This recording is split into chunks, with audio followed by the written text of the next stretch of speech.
All right, let's move into the next topic, and we're going to be talking about the best fits for the Chicago Bulls. Yes, I know we may be homers. Yes, we've probably talked about it 1,000 times. Yes, we know it's this John side Morant. of the table, our Bulls fans. Well, I get lumped into it. You're not. I want to clarify for everybody at home. I want to say you're more of a Nugget fan. I'm not a fan of any team. I know, but like if I had to pick one, players. If I had to pick a team for Sean, I would lean Nuggets. And I've noticed this with my favorite players, right? Mm-hmm. And this is not small. This is all subconsciously. Yep. Mm-hmm. Dirk Nowitzki, Peja Stojakovic, Nikola Jokic, and Luka Doncic. International. They're all international white guys, not on purpose. Anything like that. I don't know what it is about them, but those guys have always been my favorite players. Big men. Rudy Fernandez is in there as well. Who can shoot. Those are my top 5, and Rudy Fernandez is Spanish, so he kind of goes away from the Slavic regions. Is he related to Bruno Fernandez? He is not related to Bruno Fernandez. Confirmed. But yeah, all of it's just Peja, Luka, Nikola, and Dirk. Like those are my guys. Other than that, it's like I'm a fan of LeBron, but like those are my 4 guys. I don't know. Like it's all subconsciously. Yeah. I just realized that though. Like Peja Stojakovic was my guy. I was a Kings fan when I first started off like watching basketball, and then I had a Dirk jersey, and then obviously Luka and Nikola started that up, and like the gap in between it was Rudy Fernandez. I don't know. Anyways, so Sean's a fan of the Western Conference because all of them have been Western Conference teams. That is true.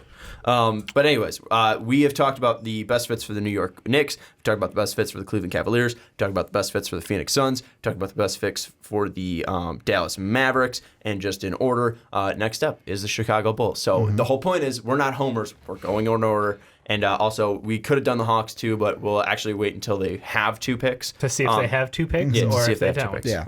So we'll wait until after the lottery to talk about that. But let's jump into the Chicago Bulls, talk about best fits. Clearly, we know the elephant in the room.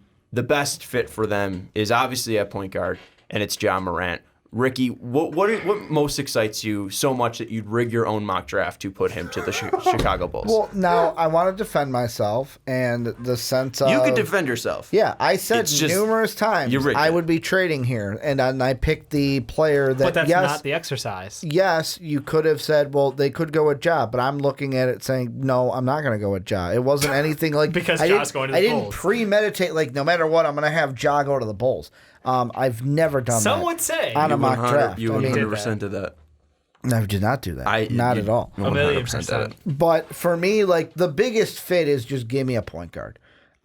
It could be Ja. Is it Kobe White? Is it Darius Garland? Like, Darius Garland, the only big question mark I put is let me see those medicals at the combine before I slot you into that discussion fully. But, I mean, it's point guard or, like...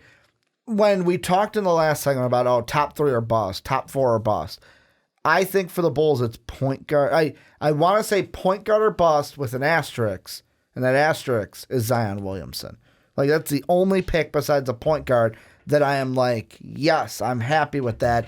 But I know going in that I'm going to say, oh, we need a point guard. I want a point guard. They're not going to pick a point guard, and I'm going to be furious. The Bulls always do that. It's always, we need this position. We need this guy. Get this guy. Oh, great, we didn't pick that guy. Okay. Well, fuck Look you. back at last year, though. I mean, like, weren't we all on the Wendell Carter train? It was either he or Michael Porter Jr. Yeah. And Michael Porter Jr.'s medicals meant he wasn't going to play, and there was a lot of unsurety about the back with another surgery. So, I mean, we took the guy who we expected. It was either Mo Bamba, who went off the board right before us, or it was Wendell Carter Jr. And I think they hit on the popular thought of a need of getting that center to be the future of the team to match up with Lowry. I'm not talking just last year, but like in Bulls history, it's always been, hey, I want this guy. Why did we pick that guy? Like, they kind of like the Bulls and their front office have made moves in the draft sometimes where you just go, why did we pick Denzel? Yeah, exactly. Like, why did we trade away Gary Harris and them to get Doug McDermott? Here's what I'll throw out there for the Chicago Bulls. And this kind of fits into what you're saying, Ricky, is like, you need a point guard, and we're going to take a point guard no matter what, because that's the only position that we need, and that's all that matters. We got a point guard, and we could say we got a point guard, and that we got a point guard, and we're happy because we got a point guard. Point guard. Like I say just it think now. that's so ridiculous to blindly just be like, oh, we need one position, and that's the only way that our team can get better is by getting a point guard. Free agency's a thing. That's that free Yeah, agency but is a we've thing. never hit it in free agency, so I forget it's a thing. Free agency is a thing. But here's the other thing too: is that this year, if you draft Ja Morant, or if you do not draft Ja Morant, you are not going to be an NBA champion. You're not going to become an NBA contender, an NBA title contender by taking Ja Morant this year. That's just the truth. Maybe down the line, Yeah, 'cause we he got Tim helps you Boylan, head become coach. a NBA title contender without a doubt. That can definitely help you and put you in that range. Yep. But that's because of his talent, and that's not because he plays point guard. That's not because he has a PG on his ESPN stat page. All right? That's what I want to get clear. I mean, Ja Morant I guess is- he would be less helpful as a center, but Okay, but I'm just saying, like, you're not like, wow. I know what you're saying. Wow, they got a point guard, and now that immediately down the road, no, it doesn't matter that Ja Morant's there. It doesn't matter that Darius Garland's there. It doesn't matter that fucking Tyus Jones came out of the back from the ceiling, came down from the rafters and declared himself eligible, by the way, and I the thought it was Bulls took funny him. that like Tyus Jones, you're Trey, by the way, you're talking Trey, about. my bad. You're mocking Tyus to get replaced by his own brother. Yeah. That's a little embarrassing. Yeah. Yeah. Well, I feel like they have They a like him. connection He's just there. younger. Yeah. He's Maybe the younger, better. better-looking brother. Yeah. But what I will go to is just like drafting a point guard is not going to just immediately make you an NBA title contender. It's the talent of the player that you're selecting. Right. And I think that you cannot be blinded by that. And I think the Bulls can still help themselves by not going point guard. And that's why if the Bulls do not get Ja Morant, that's why I've consistently had them not go Darius Garland. I've consistently had them not go with Kobe White. Because I don't think that like those two players, their play styles and their talent levels can help out the Chicago Bulls. I'm a very big fan of Darius Garland, but I think he needs to be in the right situation to hit his talent. And we've seen this before. Guys need to be in the right situations to hit their talent.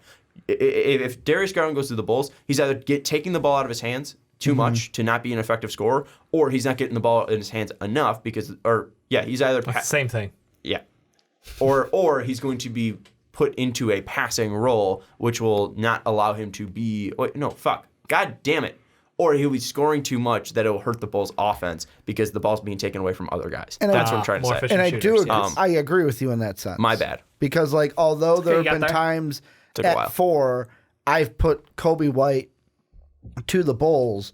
If let's say the Bulls were at 4, there are 3 guys who are not a point guard that I would be happy if we took, and that's Jarrett Culver, Cam Reddish, or DeAndre Hunter. And the reason why those 3 guys, and here's the question that I kind of throw out to Bulls Nation, because it would be an interesting discussion, is you're like, okay, you're drafting one of those players. Well, you're starting 1, 2, 3 are Chris Dunn, Zach LaVine, and Automatic Porter. Well, what if Chris Dunn, yes, he'll play point guard, but what if at times we move Zach over to the 1, then like with Jarrett Culver, move him in at the 2, Otto at the 3? Like, is that something that you don't like for the Bulls having Zach play 1? We go full. If you draft a guy like Jarrett Culver who plays the 2, or like if you put Hunter or Cam at the 2, although I would maybe like that would be interesting because like I don't know if you move Automatic Porter to the 2. Okay, you only have to say automatic once. The next 3 I like times saying really it. hurt me. I like saying it. 2, I don't think we go full Phoenix Suns on this and give away the point guard position because look at them and look where they've been drafted because they don't have one. But that's not the only reason. But, like, they hired a head coach and then fired him after a year. Yeah. They hired James Jones, who has no They make GM, terrible decisions. I get it. That had no GM experience. He walked in and just had the job at 38 years old. There was no experience there. And what was Ryan McDonough doing so badly that he needed to be fired for? You hit a soft spot. I like it. What do you mean? Like you? You hit it. No, me? Yeah. Why? Well, Why no, did I he hit brought it? up the fact that the Phoenix Suns haven't had a point guard, but Yeah. that's not the only reason. But you were chalking up just- the whole James Jones stuff. Oh, like I mean, just said like they fired their head coach and they made horrible decisions as a franchise. But that's the thing is like Yeah. it's not the point guard. Yeah, It's not because they didn't I'm have. agreeing with you. Yeah. Well, if they put Derrick Rose out there, they're not going to start winning games. I think they would have. You think they're going to win fucking 10 Sean, games and can get in the you playoffs? snap your neck harder on that shit? Yeah, I'm Jesus. trying to break it because this conversation is killing me. Kidding. Are you telling me that early season Derrick Rose wouldn't have won them games? Oh, great! They would have had a better shot in the first 25 games. Pre-bone spur Derrick Rose. If I have to give another- favorite topic on the podcast. Just look at the first 25 games on Basketball Reference. Bone Spur He shot podcast. 50% from 3. Look at the next 25, he shot 21. And then look at his career percentages, and you can just see that he's a bad shooter. Anyways, getting back on topic, I just don't think that the fact that the Suns haven't won and since Steve Nash is just because, they had Steve Nash, who was a great point guard. Well, It's just because they had a flood of point guard talent and depth. They had Goran, Isaiah Thomas, Goran, Brandon Knight, Yep. Eric Bledsoe. Yep. You have 4 legitimate NBA starting point guards. And what they do, they traded them all away. Oh, yeah, and They were got like, injured we can't too. have any of them. Yep. We're going to get all of them away. Yeah. That's why I don't see us going. I don't like us going Jarrett Culver. I think Cam's the only one that interests me if we do, just because of potential. Yeah. Outside of that, it's not fun. Here's the thing. I would reach. I'd be that guy who's going to reach on a point guard. Well, here's the thing I throw out then. And you mentioned, I can't remember if it was the beginning of this segment or end of last one, how you're starting to dive into next year's draft class and you're liking them. Yeah. There's a lot of point guards available. There's a few. Even if we are not where we are now, which is a top 5 pick before the I lottery. assume if we're healthy, we're going to be in the postseason. Which I feel like they're potentially, because guys always do start out higher. Like the NFL, I was looking at this because I'm coming up with a way too early mock draft. My number 1 pick last year, at the beginning of 2018, was Ed Oliver. Ed Oliver did not go number 1 in the NFL. So it's like there's always that guy that like rises or the guys that fall. You tell me Romeo Langford's not going number 1 this year? Exactly. Like we all had I had Zion to the Bulls, but I didn't have him at number 1. Yeah. None of us had Zion at number 1. Yep. So to me, I feel like we could go with a Cam Reddish, a Jarrett Culver, DeAndre Hunter, and go away from point guard, knowing that next year's point guard class is so. Right now, we think it's so like full of depth that we can get one next year. That's what I'm saying. You already have a guy on the roster. Like Chris doesn't play one more year. Yeah, he isn't great, but I mean, he still is cheap. Well, And let him prove it. Let him prove if he's worth the extension or not. And when he's healthy, he's okay. He's not bad. He's just not great. The biggest thing is he doesn't bring offense, and that's the thing you kind of want from your point guard. But Or no, spacing. that's the thing. Or Is just like spacing. if he can develop his shot a little bit, because I mean, he's like at like 30%, I think. Like on his career from 3, like if he can just bump that up to like 32, and all he needs to do is pass the ball. When looking at that offense, when looking at that team, you have Zach LaVine who could score at the 2. You have Otto Porter who can score at the 3. You have Lauri Markkanen who could score at the 4. You have hopefully Wendell Carter, who you want at least getting touches and getting shots up at the 5 in his rookie year. What's that? He shot 35% from 3 on 2 attempts this year. Yeah, I mean, like that's the thing is like he's just not shooting enough. So like, and I don't really want him shooting enough. You just want him standing out there to be a dangerous enough shooter to be a guy that you need to at least look out for. I just look at that team and it's just like I think you need a guy that can be a guy who can knock down some open threes and just pass the ball around because your other 4 guys can score. Your other 4 guys at least have the ability to put up 20 points a night. Otto Porter, Zach LaVine, Lauri Markkanen, those are all 20-point scorers. And you look at Wendell Carter, he needs shots, he needs opportunities.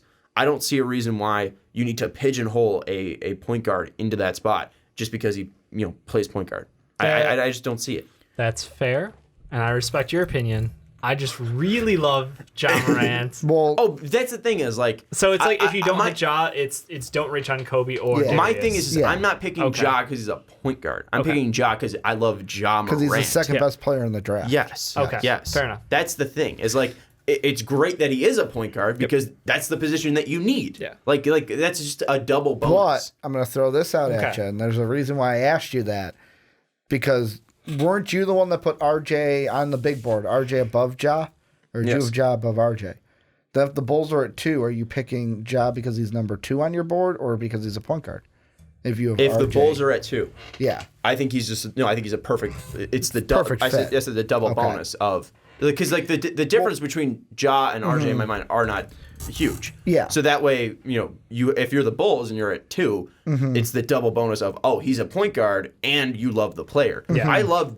I mean, everyone knows that the top 3 are the top 3. Yeah. Yeah. I love I all will of be those shocked players. forever if it's not that 3 in that order, is assuming no one gets injured between now and then. Yeah. Like I don't expect the like bizarre like Marvin Bagley love train to happen again where it's like I mean like he's a very good player, but I didn't think anybody outside of Sacramento had him going 2. I wouldn't be surprised. I would not be surprised if a team like. Then the only reason I say this is with the 3rd overall pick. Yeah. I would not be surprised if a team falls in love with like a Brandon Clark or a Cam Reddish and shocks us at 3. Yikes. Wow. But I would still If they go, take Brandon Clark at 3, yikes. I'm just saying, like, anything is possible. Teams fall in love with players quickly I know. sometimes. I'm just saying. And I wouldn't be It surprised. happens. The thing I want to throw out Yikes. is, so there's an article that I have here from Pippin Ain't Easy from the Love that Fanside one. Network. Yep. I love their site name. Which one's the one I got in trouble with? I can't even remember. I think it was the 76er one. No, that it the was a one? Bulls one. No, Because I it called the wasn't- writer stupid. It wasn't Pippin Yeah, Ain't you Easy. really went after that guy. I don't think it was Pippin Ain't Easy. Well, I like it Pippin was Ain't because Easy. Ricky. I misread it. Yeah, Ricky Yeah. misread it, and then I But- called him stupid. Yeah, 'cause I'm not- this one is called the Willie- writer stupid because Ricky misread This one's Willie Lutz, who wrote this. He put it up 3 days ago, so it's a fresh article. They ranked the options for the Bulls at starting point guard next year. And they've got 6 options. Here's what they are. They've got number 6 is Chris Dunn.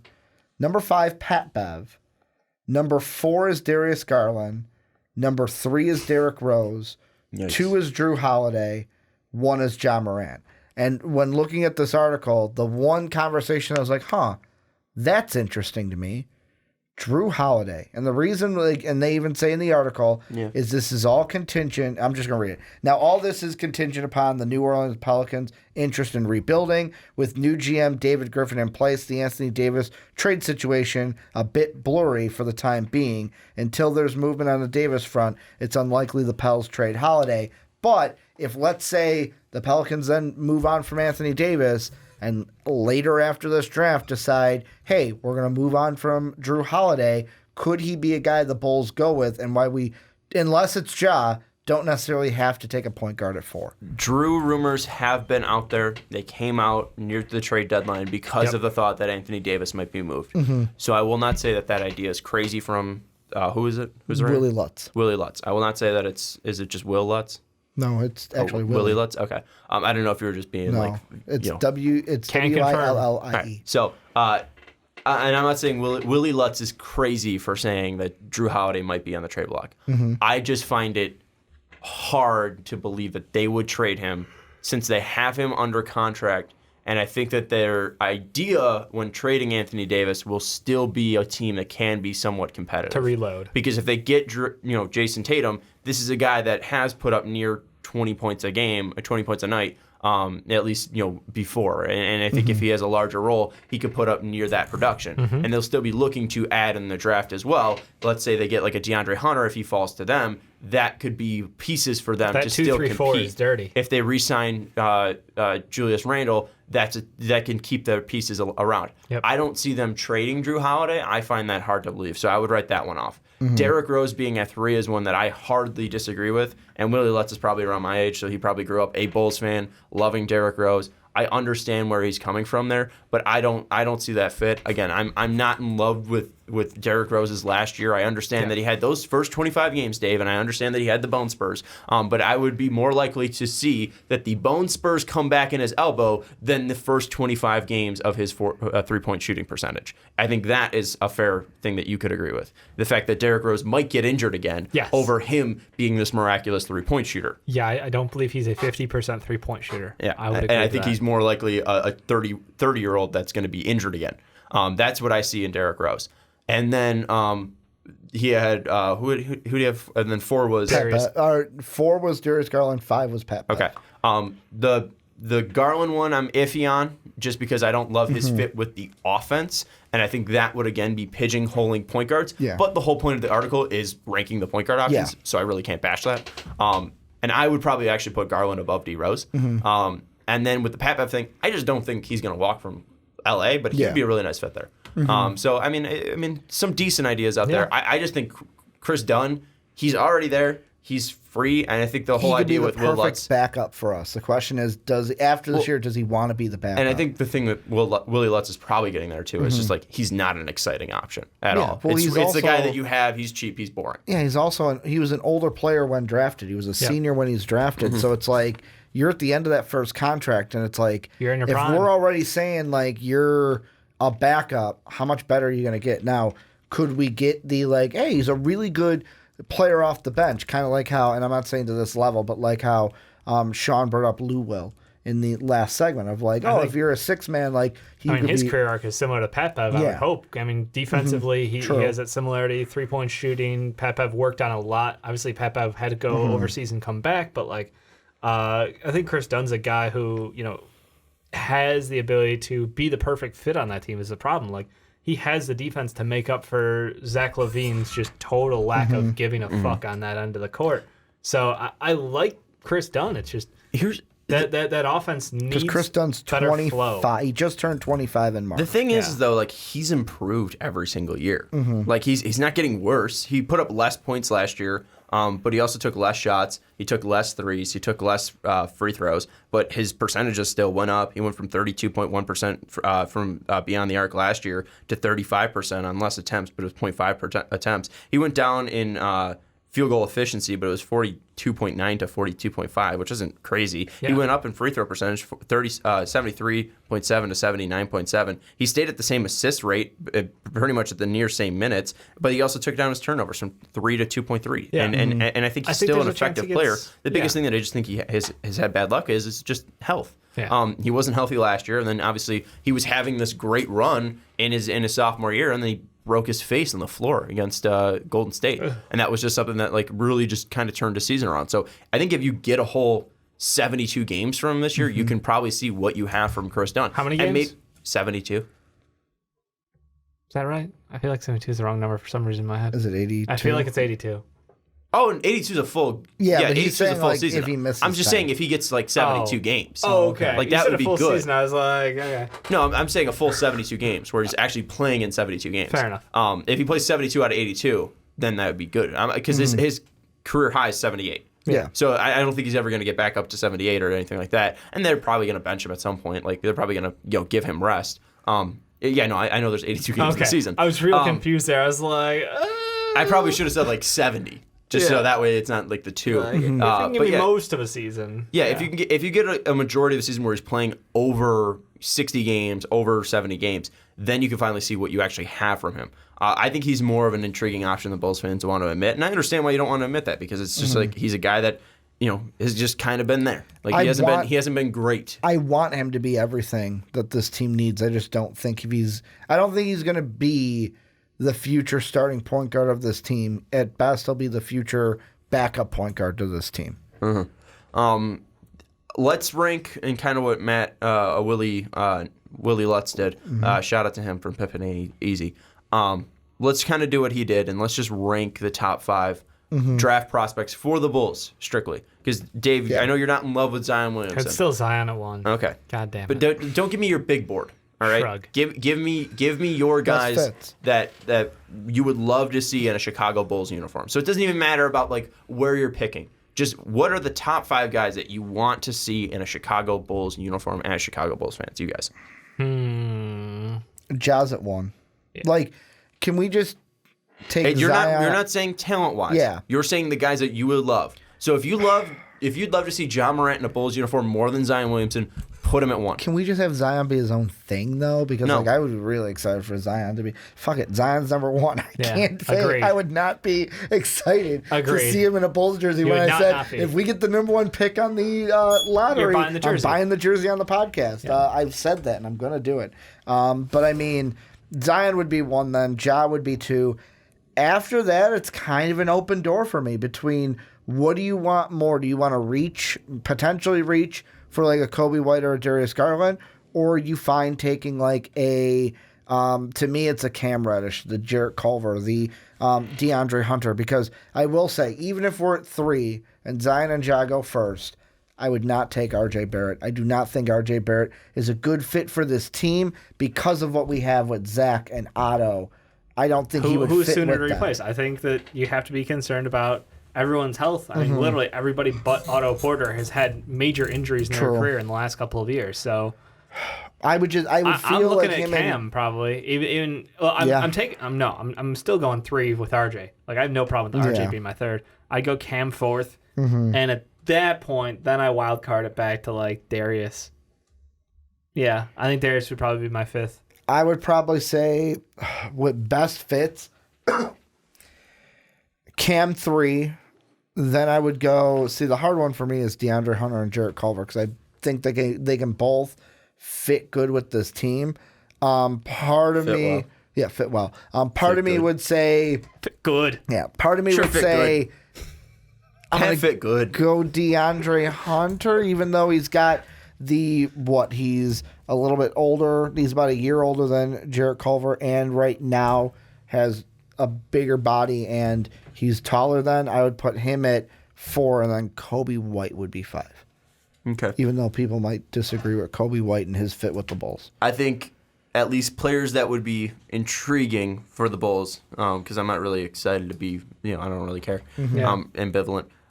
Ja would be one. Again, it's pretty clear on that end. Then I think you just really have to rank like how they fit So Zion's with the not your team. number one? Because you made us go Zion number 1, so you have to put him on No, yours. He's saying most excited. Like he Oh, doesn't okay. have the same Okay. fandom that we have. That Fair we would enough. be No, excited. I to would see say Zion. most. I said most intriguing. Oh, I don't okay. think I don't find Zion on the Bulls intriguing. He's gonna be intriguing wherever he goes. He can go play in Latvia. He'd be intriguing. Like it's not intriguing to have the best player on the team. Like you're saying as a fan. Like Zion's the best player. I don't need to tell these people that Zion's the best player. Like if Zion goes to the Bulls, they'd be making a smart pick because they're probably getting him at 1, and if you get him at 2, you just got to steal. Like, but most intriguing, it'd be Ja Morant. Biggest steal of the draft? Zion. Yeah, could you imagine? He should go -1. I think Ja would be 1 just because I think he'd be very intriguing to see on the Bulls because maybe that is the final piece to unlock them. I think if you add Zion, again, it's just you adding a great player to a team with a lot of potential. Zion would be at 1. Then I would say probably Bol. I think would be intriguing. What? Well, listen to this. We don't need a 5. You don't need a 5, but what's the whole thing we've been saying about Bol? Is that he's not starting, right? He's going to be playing 20 minutes. Maybe. So if he plays 20 minutes, Maybe. I think it'd be You've been saying that. do you think he could play 30 minutes a game? I think he could. In 60-plus games in a year. I think there's a chance. I don't know disagree. the So highness you're of the saying chance. there's a chance. But I'm saying there's Okay. a chance. Do you find it likely? Sean, I'm going to plead the fifth on this bitch. Okay, so it's a no. I think it'd be intriguing for him to be there. If they fall to 6, maybe they take a gamble on him. And I think that would be intriguing. Kobe White would be 3. 4 would be DeAndre Hunter. 5 would be Garland. It's just my problem. This with, isn't likelihood. Yeah, I This know, isn't I know. likelihood Why- of going. Like my problem with Bol Intriguing is just like I look at our front court and yes, Felicio is hot garbage. Yes. Yes, Rolo is a free agent this year, but I feel like we can get him back. I feel like we can Love sign Rolo. him back to a I think he's great. like small contract. Play But- Bol at the 4. But to me, we've got our future 5 and 4, and I know that like, oh well, Bol doesn't need to start, but like if I am drafting this draft, I'm getting a guy that's either going to really help me out, so like a DeAndre Hunter, a Jarrett Culver, a Cam Reddish, or I'm getting my starting point guard. And that's fine. I understand that. But I think I'm not saying best fits. Yeah, I know. I I'm said just intriguing. saying like, and I'm that's saying How it'd is be DeAndre intriguing. Hunter intriguing then? I Because think that it'd be man's intriguing boring because AF. but I think he's intriguing. except for the championship game, No, he boring actually AF. Also, played excitingly. He's 4. He's not number 1. And I think the reason why he'd be intriguing is just because I would love the versatility to see on the Amino team. foil. Because Okay. that way, would you see Zach LaVine at the 1? What would Zach LaVine at the true 1 be like? Would you move Otto Porter to then like the 2? That would be very Oh. weird. Or I mean, what would he play in Hunter at the 2? I mean, like, that's the thing is yeah, like you have to the play two of someone them are big. both 3/4s probably. Yeah, I but think you I have, would you have to play play Hunter one big over ass Otto dude at at the the- 2. Denzel Valentine. Yikes. Maybe he's not the most intriguing then, because I don't coming want back. to see that. Whatever to get coming Denzel back. But what Valentine about- off what the about team, Clutchinson? that's what I'd be happy yeah, with. you got Clutchinson. We still Gross. got Clutchinson. Our Gross. first round pick from last year. Both guys suck. Second My first point round. is, if you're picking this high in the draft, and we hope it's the last time we're picking this high because Yeah. we have playoff aspirations on a healthy Bulls team, I'm taking a swing.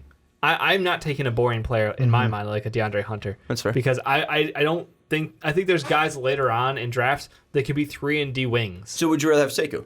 100%. player. 100% would put him in over there. And that's why I'm surprised that you didn't. Well, that's I don't think they're gonna go Sekou. I don't think they will either. And I but- think the other thing too is that I don't find him intriguing on the Bulls because I just don't think that he's necessarily a fit with the Bulls. Okay. And the other thing too is that with Hunter, I think Hunter makes them a better team. And today it would. And that's the thing is like they would be more interesting because I'd actually want to watch Bulls basketball. It'd be higher quality basketball. So I think he's just a good player. He's not. You have Zach LaVine. Like you don't need more interesting players. Like Hell yeah, you do. You have excitement right there. High. You have excitement right there for We're Zach picking LaVine. this high. But I'm saying you already have exciting players. Is my point. I'm also going to throw this out there. Yeah, go ahead. The Bulls with their second round pick could hit somebody. Like we talked on the PTP. What if they run out of time? Oh, I don't want to see cash considerations. Cash considerations MVP. Oh, please don't. But like I pointed to the camera for those of you who were watching, but the camera ran out of time, so we gotta work on that. I am looking cash at considerations. I'm looking at the just players that are there, and I know we talked about our steals in the PTP this week. You guys should go check it out. But like one that I'm gonna throw out that is intriguing. Yeah, Lewis King is a guy I like, Dave. And I'd be happy if he was in a Bulls uniform. Yeah. But no, the guy that I'm gonna throw that I would think would be just as intriguing as Ball as a second round pick for us, Jonte Porter. Yikes. Darius Bazley. Taking a swing at 38, taking a swing at Jonte if he's there. Like go Bazley. This is a guy that had lottery aspirations. And one of the commenters on our segment said the reason why he retoured is he said, I came back before the doctors told me I should. I was trying to get out there quicker than I should have, and that's why I retorted. Yes, it's still bad. It's still a very big red it's flag. It's that chair, man. He's not listening to doctors. That's the Porter chair. Or he's just saying that to make his draft stock look better. Maybe. No doctor is going to come out and be like, I told him it was fine to go out there. But at 38, depending on who's he's going there, to say what's best for his draft stock. I could take a flyer on Jonte at 38. I 100% would take a flyer on Jonte. I also am curious to see in a couple weeks what happens to Darius Bazley. And does he look like he can play basketball versus anything other than a he's chair? got all those business skills, Dave. I'm a little disappointed we didn't get to see chair workouts from him.